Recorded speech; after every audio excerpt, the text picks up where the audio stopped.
Hi Aries, it's your turn for the August 2021 Zodiac Blessings.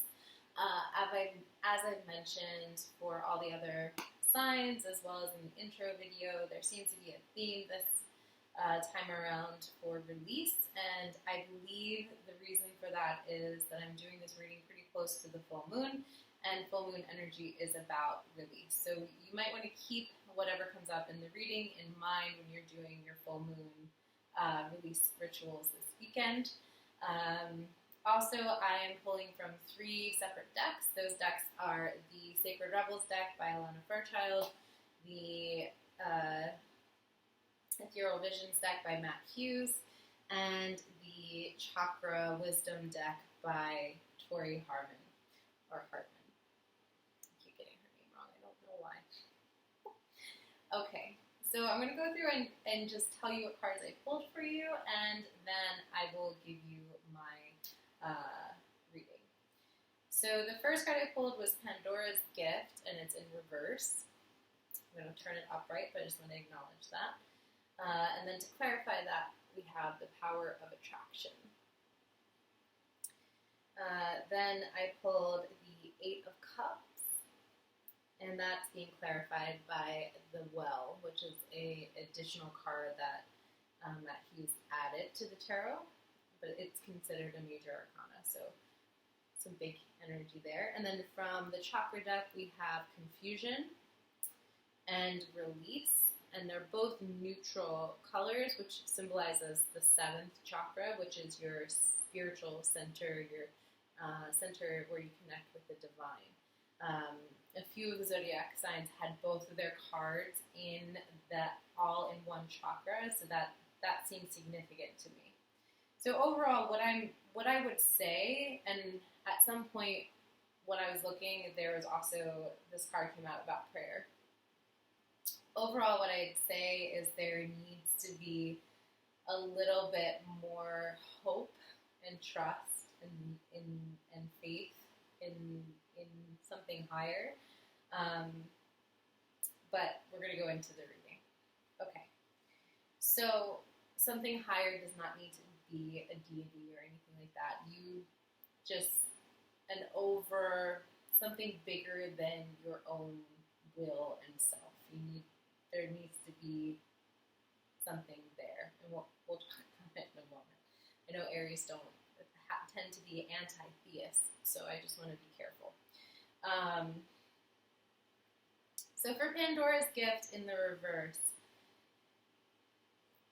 and the Power of Attraction, there's some negativity.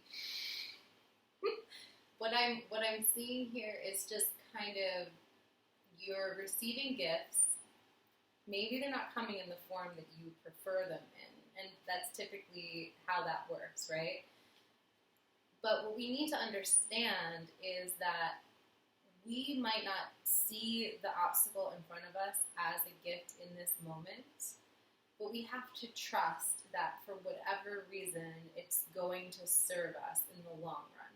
And if we're unable to do that, life will chew us up and spit us out, and that's just how it goes.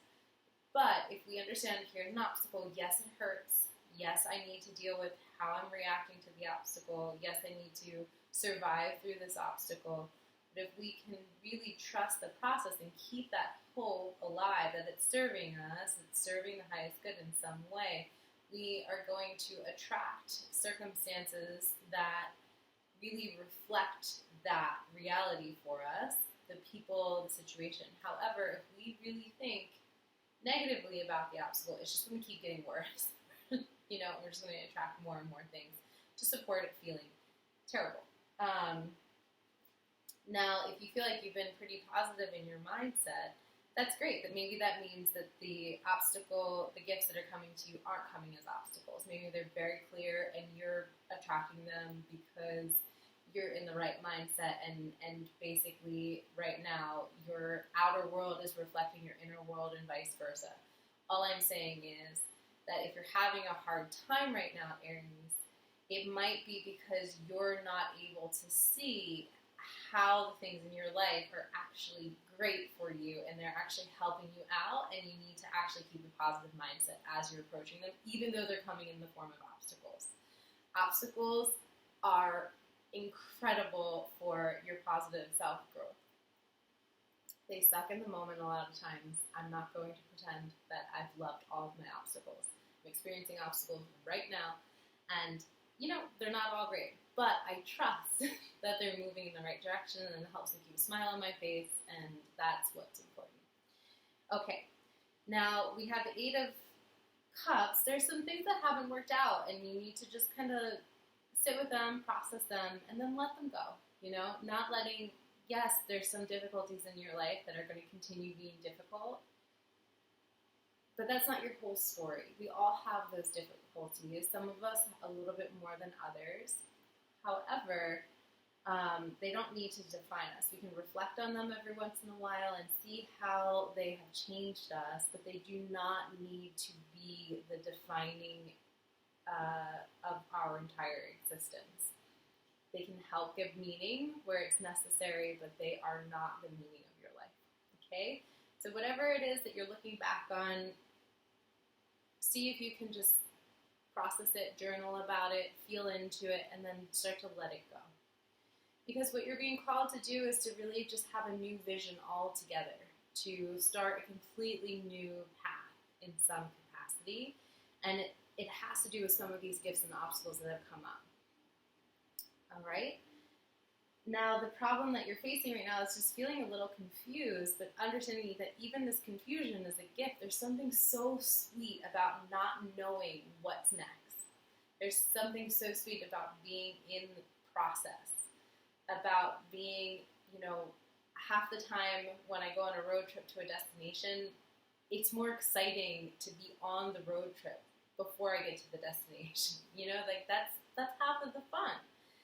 So allow yourself to be in that space and really kind of appreciate that you're not there yet. Because as soon as you get to that destination, whatever it is, that these obstacles are kind of presenting themselves, you're already going to be there. And then you're just going to have another goal to work towards. And that's life. It's just one goal, we reach it, and then another goal, then we reach it. And that's what's fun about it, But if we are getting impatient and all of that, it's going to take the joy out of it. And I think what you need to release is just this, it's like the release has a lot to do with what you've inherited. This card, it talks about your family line and, just baggage from your lineage. So maybe things didn't work out for someone in your family, or maybe they couldn't overcome this obstacle or whatever it was. Or maybe in the past, the obstacle that you're dealing with just, it just keeps presenting as it didn't work out. But the idea is that through you keeping a positive attitude as you receive these gifts that are coming in the form of obstacles, you're healing your family line. You're not just, getting past an obstacle. You're kind of releasing your entire lineage from this feeling of defeat, rather than, and instead giving them the empowerment to enjoy the life journey while they're living it, rather than being stuck and looking back and wishing that they appreciated it while they were there. Okay? Sorry if that was all over the place, but I see it in my mind and I understand, and I hope that I was somehow able to transfer it to you.